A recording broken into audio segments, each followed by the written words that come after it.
Teslanı biz artıq yığmağa başlamışıq. Usta onun arxa təkərini təmir edəcək. Belə baxıram ki, ustaya yox, elə özümüz eləyəcəyik. Hansı formada təkər əyriləri olan Teslaları almaq olar, onu da sizə göstərəcəm. Elektrik mühərrikinə də hansısa bir xəsarətlər yetirilə bilər. Diskimiz sınıb, qapı onsuz da bizim işimizə yaramır. Bu dəmir əyilib, görüləcək işlər deyim mən sizə. Bu əyriliklər başlanılacaq işləməyə. Maşının probeqi üstündəki birkalar belə hələ də üstündədir, heç çıxmayıb. Deməli, qərar verdik ki, xəyyamla elə özümüz sökək. Burada deməli maraqlı nüanslar var. Ola bilər ona görə təzyiq yaranmır orada.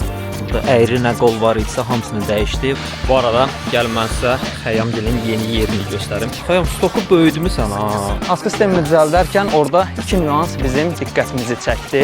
Hazır detal əlimizdə var ikən niyə onu tam olaraq dəyişməyək? Bu rəng biraz kaprizni rəngdir, yəni nə yalan deyim. Benzin qapağı olmadığına görə rəngi hardan çıxaraq? Və gedirik indi dəmirçiyə.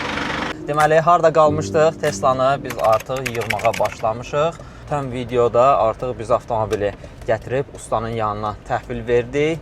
Ondan sonra usta onun arxa təkərini təmir edəcək. İndi maşının yanına gedirik. Belə baxıram ki, ustaya yox, elə özümüz eləyəcəyik. Məşhur kinoda deyirik. Özümüz işləməliyik, öz qüvvəmizlə. Bax, elə bunun kimi də biz yəqin ki, özümüz eləyəcəyik. Əslində, orada elə bir çətin bir prosedur yoxdur. 2 ya 3 qoldur, səhv eləmirəmsə, dəyişməlidir. Hansı formada təkər əyriləri olan Teslaları almaq olar və yaxud da olmazsa, mən indi maşının yanına çatıram. Onu da sizə göstərəcəm. Qəza istiqamətinə baxmaq lazımdır. Əgər perpendikulyar qəza olubsa, bu zaman problemdir. Çünki elektrik mühərrikinə də hansısa bir xəsarətlər yetirilə bilər. Yox, əgər yandan hansısa bir sürtülmə kimi bir qəza olubsa və təkər əyilibsə, bu zaman hansısa 2 ya 3 qol əyilir. Bununla da yəni rahat şəkildə həmin qolları dəyişib istifadə eləmək olur. Bunu da sizə bildirim. İndi avtomobilin yanına çatırıq artıq. Mən sizə avtomobili də göstərəcəm və qolların dəyişmə proseduru ustaya qalacaq, yoxsa özümüz eləyəcəyik, onu da göstərəcəm mən sizə. Deməli dostlar, maşınımız buradadır. Dünən biz bura düşürtdük maşını. Rahat şəkildə, yəni burada biz maşını ayağa qaldırıb ondan sonra hərəkət elətdirə biləcəyik. Burada əslində belə təkərin əyri olmağı ciddi bir problem kimi görünsə də, elə də ciddi problem deyil. Kimsə artıq gətirib airbag stiker yapışdırıb bura. Heç maşının airbagləri açılmayıb. Salamatdır və burada ciddi bir iş yoxdur. C sütununda yüngül bu əzik var. Bu qapı dəyişiləcək onsuz da. Bu qapı qalmayacaq. Diskimiz sınıb. Diskləri onsuz da dəyişirəm. Uber turbin diskləri qoyacağıq. Ümumi olaraq görüləcək işləri deyim mən sizə. Deməli, bu aşağı hissədə görürsünüz bu dəmir əyilib. Bunu düzəldəcəyik və bu düzləşəcək. Bu dəmir artıq qabağa gələcək. Bu da önə tərəf çox cüzi gələndən sonra krılada olan bu əyriliklər başlanılacaq işləməyə. Qapı onsuz da bizim işimizə yaramır. Yarasa belə mən ümumiyyətlə qapının təmiri ilə bağlı heç müsbət yanaşmıram. Yüngül zədə belə olsa qapının hər zaman dəyişilməsinin tərəfdarı oluram. Aha, açıldı qapılar. Çünki dünən akkumulyator dəyişmişdim mən. Gəlin salonu göstərim mən sizə. Salon tərtəmiz. Oturacaqlara baxın. Heç demək olar ki, heç adam oturmayıb bəlkə də. Maşının probeqi 3200 mil idi, səhv eləmirəmsə. 3700 mil probeqi var maşının. 2024. Üstündəki birkalar belə hələ də üstündədir. Heç çıxmayıb. Arxa tərəfi göstəreyim. Deməli, bu qapının iç hissəsi tamamilə salamatdır. Bu tərəfi göstərim mən sizə. Görürsünüz, stoykada da heç nə yoxdur. Bu sütundakı sensorlar belə salamatdır. Burada heç nə ciddi zədə yoxdur. Bura yüngül qabağa gələcək və disklərimiz dəyişiləcək. Maşının qalan hər yeri salamatdır. Maşında ciddi bir zədə yoxdur. Baxın, qəza zamanı avtomobil fikir verirsinizsə, sol tərəfdən bu formada sürtülüb qəza olunur və o zaman təkər əyilib. Əgər siz bu istiqamətdən qəzalı bir avtomobil alacaqsınızsa, bu formada perpendikulyar dəyilmiş bir avtomobil alacaqsınızsa, bu zaman yəni bu problem yarada bilər. Burada artıq mühərrikin sınması, reduktora ziyan və s. bu formada. Çünki orada bir mil var. O mil perpendikulyar gedib mühərrikə dəysə, orada artıq mühərrikdə yəni problem ola bilər. Ona görə çalışın təkər əyrilərində yandan sürtülmə olsa daha məqsədə uyğun olar. Deməli, qərar verdik ki, xəyyamla elə özümüz sökək. Təkəri çıxartdıq. Burada deməli maraqlı nüanslar var. Safamız gedib. Burada sonra link qırılıb, onu dəyişəcəyik.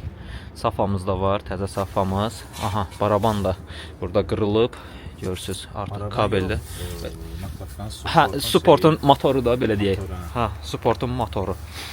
Naklatkanı tutan motor. O da qırılıb. O da əlimizdə var, onu da dəyişəcəyik. İşte burada elə böyük bir iş yoxdur, belə baxıram. Sən dedin cırılıb. Hə, şlanq ola bilər ki, buna görə, tormuz buna görə boşalıb. Hə, motor işə düşmür. Ola bilər, ona görə təzyiq yaranmır orada. İndi baxaq, əlimizdə olan detalları dəyişək. Rahat sökülür. Onu da götürək buradan. Neyse, qalan işləri də baxaq asta-asta. Deməli, artıq yekunlaşdırdıq. Xəyyam sağ olsun özü dəyişdi bütün qolları. Burada əyri nə qol var idisə hamısını dəyişdi və bu diski müvəqqəti olaraq üstünə bağladı. Bu disk də zədəli diskdir. Digər disk sınmışdı. Ona görə müvəqqəti olaraq bu disklə idarə eləyəcəyik. Arxasındakı hissələr də ki, buferdir, qoruyuculardır, stoplardır və s. hamısı da ki, maşının bagajındadır. Yəni, olmayan detalımız yoxdur demək olar ki. Yalnız bir dənə olmayan detalımız var. Aşağı padnoşkadır. Bu da Xəyyamda olmalıdır, səhv bilmirəmsə. Bu arada gəlin mən sizə Xəyyamgilin yeni yerini göstərim. Keçən dəfə Xocəsəndə idi. Yerlərini dəyişib. Xəyyam, xeyirli olsun. Gördük. Biləcərdədir. O taydı da bura. Əslində bu taydı. Bu taydı. Hə, bu taydı. Bu taydı, o taydı, o taydı. Burada istənilən detal. Xəyyam, stoku böyüdümü sən ha? Əməlli başlı böyüyüb. Nə istəsən var da. Maşallah. Nə istəsəz, option Tesla'ya aid. Bu hissələr hər şey var. Belə deyim. Aha. Predok detallarıdır. Modulların qabaq bu fesalaskasıdır. Bagajın motorçikidir. Xırda detallardan tutmuş böyüklərə qədər nə istəsən var. Salaskalardır, moldinglərdir. Kuza detalları falan. Modulların əsas zədələnən detallarından biridir bagajın arxa zədələnən. Hə, arxa zədələnəndə. Bagajın. Piston atanda bax bu qoruyucu kəmərin bu hissəsi atır. Bunlar da əsasən çox tələb olunan detallardandır. Sonra fara qırılanda faranın balaca salaskası var hansı ki, zoruna qalmağına təsir göstərir. Onlar var. Vannalar. Sonra modul üçün Baxın. bir də arxa zədəsində məsələn bu detalı ilə bu detalı zədələnir. Arxa zədələrdə mütləq birinci növbədə zədələnən detallardır. Burada fikir versiniz, vanna və içliyi hazır vəziyyətdə. Modulların arxa bagajıdır, oturan yeri o da eynən zədələnir. O da ehtiyac olan detaldır. Sonra nə bilim, modul içlərdə bu alt Hə, padnoşka tərəfi. Bunlar ehtiyacdır. Faralar, dumanlar heç onlar bu tərəfdədir. Orada da bir şey var, orada çox sərgəsizlik çəkir. Burada travislər də var. Travislər, faralar burada. Yəni nə istəsəz, güzgü, motorçik. Sonra radiatorlar var, pərlər var. Onlar düz yuxarıdadır, moldingləridir. Əsas yəni tələb olunan hissələr. Gündə tələb olunan detallar, əksər hissəsi var. Allah xeyir olsun Xəyyam. Xeyir olsun. O biri skladdansa bura daha səliqəli, daha geniş çeşidli. Möhtəşəm olub. Yəni burada nəyə ehtiyacınız olsa, mən sizin üçün aşağıda videonun aşağı hissəsində qeyd eləyəcəm. Xəyyama yəni müraciət edə bilərsiniz. Bu dəqiqəki vəziyyətdə Azərbaycanda yəni bu qədər detallı olan ikinci şəxs var Xəyyam? Məncə yoxdur. Düşünürəm ki, bəlkə də var. Varsa da yazın kommentlərdə. Ancaq yəni yenə də istənilən detallarla bağlı müraciət edə bilərsiniz. Qiymət soruşmayın. Qiyməti ancaq nömrə yerləşdirəcəm. Nömrəni yəni WhatsApp-a yaza bilərsiniz, zəng eləyib bütün qiymətləri soruşa bilərsiniz. Deməli dostlar, hazırda gəlmişik maşını götürməyə. Maşını aparırıq dəmirçinin yanına artıq. Maşının askı sistemindəki bütün məsələlər həll oldu. Maşın hazırda Kia Servis Əhmədidədir. Necə bura gəldi, niyə bura gəldi, bilirəm çoxlarını maraqlandırır. Heç sürət çəkə bilmədim, müəyyən işlərlə bağlı çox başım qarışıq oldu. Ona görə demək olar ki, proseslərin böyük bir hissəsində mən heç özüm iştirak eləyə bilmədim. Arxada qapını görə bilirsiniz və biz gedirik dəmirçiyə. Bura niyə gəldi maşın? Gəlin mən sizə onu izah eləyim. Maşında askı sistemini axırıncı dəfə düzəliş eləyərkən, düzəldərkən Xəyyam sağ olsun bütün işləri öz üzərinə götürdüm. Askı sistemində düzəlişdə, gəlin elə maşın yanına gedək, elə izah eləyim mən sizə. Askı sistemini düzəldərkən orada iki nüans bizim diqqətimizi çəkdi. Nüanslardan biri tormozun motorçikinin, kiçik bir motorunun sıradan çıxması. İkinci nüans isə tormoz şlanqının partlaması idi. Və bu nüanslar bizi bir balaca narahat etdi. Gəlin mən sizə onu göstərim. Baxın, bu tormoz şlanqıdır və burada görünməyəcək. İçəri hissədə supportun arxasında da motorçik var. Biz bunu həll etmək üçün ya bunu bu hissədən kəsilmişdi, ya bunu yamaq etməli idik. Mən elə gəlir ki, o da variant deyil idi, ya da ümumiyyətlə dəyişməli idik. Həll etməyin əsas, belə deyək də, sual altında qalan hissəsi o idi ki, biz onu yamaq vursaydı, gələcəkdə hansı formada bizə problem yaşadardı ya yox. Bu biraz bizi sual altında qalan bir nüansdır da. Mən ümumiyyətlə belə şeylərin tam əleyhinəyəm ki, yamaq vurulsun, təmir olunsun və s. Əgər hazır detal əlimizdə var ikən, niyə onu tam olaraq dəyişməyək? Ona görə biz qərara gəldik ki, maşını gətirək Kia Servis Əhmədliyə. Elşad sağ olsun, köməklik elədi bir servisdə.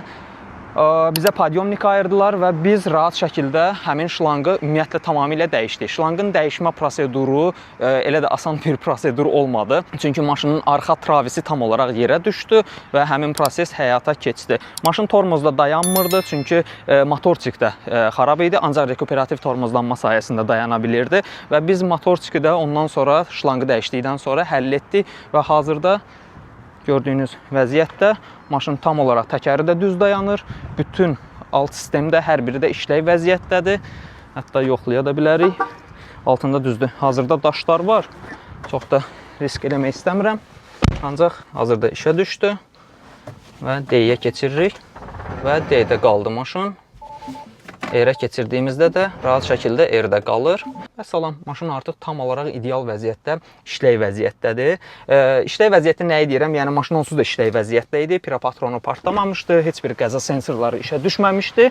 Sadəcə olaraq tormozda qalmırdı maşın. Dəmirçi və malyar məsələsində onu da mən sizə göstərəcəm. Model 3-dən məni izləyənlər artıq bilir ki, dəmirçi işində məndə bir beskraska işi olmuşdu. Skuter gəlib dəymişdi qapıya. Beskraska olaraq bir ustamız var, Bəxtiyar usta. O köməklik eləmişdi. Həm münasib qiymətə, həm bir ideal bir iş çıxartmışdı ortaya. Çox bəyənmişdim onun işini. Onun yanına aparacam mən. Onunla da tanış eləyəcəm. İstəyən olsa yəni müraciət eləyə bilər. Dəmirçidən sonraki vəziyyəti də mən sizə göstərəcəm.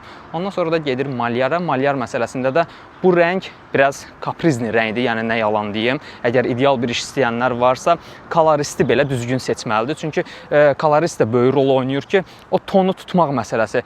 Bu rəngin ən mənfi xüsusiyyəti odur ki, günəşdə tam fərqli bir ton göstərir.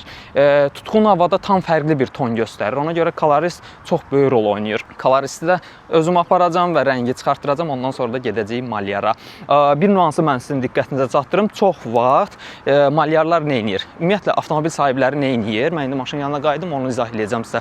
Avtomobil sahibləri nə edir? Bizim maşınlarda benzin qapağı olmadığına görə, adətən benzin qapağından rəng çıxardırlar da. Benzin qapağı olmadığına görə rəngi hardan çıxaraq? Güzgü qapağından. Və güzgü qapağını çıxardıb koloristin yanına aparırlar, güzgü qapağından rəngi çıxardırlar. Ancaq bir nüansı yaddan çıxarırlar ki, güzgü qapağı plastikdir. Digər detallar isə ya dəmirdir, ya alüminiumdur və bu zamanda rəng fərqi ola bilir. Ona görə çalışın ki, maşının üstündəki ya hansısa detalı çıxardıb aparın koloristin yanına, ya da plastik hissəni aparmayın, ümumi olaraq maşını aparın. Məsəl üçün, mən indi nə edəcəm? Bizim burada qapımızı, onsuz da çıxarılacaq qapı yerindən, mən qapını çıxardıb koloristin yanına aparacam. O qapı ilə birbaşa hazır detalla artıq rəngi rahat şəkildə çıxardacaq. Belə, indi evakuator çağırmışıq, dəmirçinin yanına aparaq evakuatorla. Evakuatorumuz gəldi.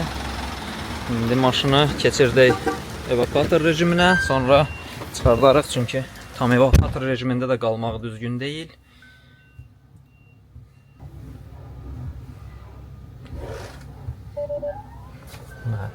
Tam olaraq maşın artıq tormozlardan ayrıldı və evakuatora rahat şəkildə yüklənir. Ancaq bizim evakuatorlara bu rejim tam olaraq uyğun deyil. Çünki avtomobilin təkərləri tormozsuz qalır, ruçnoysuz qalır. Ona görə yüklədikdən sonra məsləhətdir ki, P rejiminə atıb P-ni basıb saxlayırsınız və avtomobil tam olaraq ruçnoya keçir.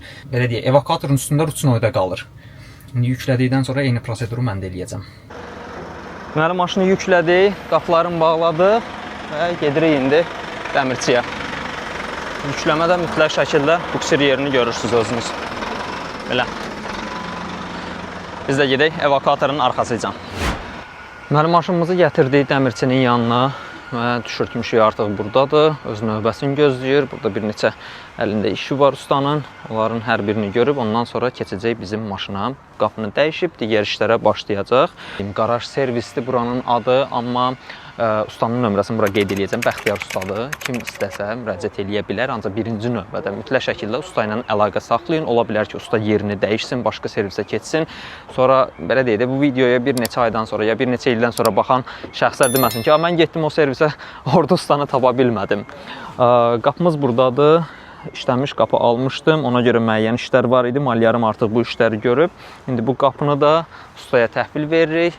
Ondan sonra növbəti həftə artıq bizim maşında başlayacaq artıq usta iş görməyə.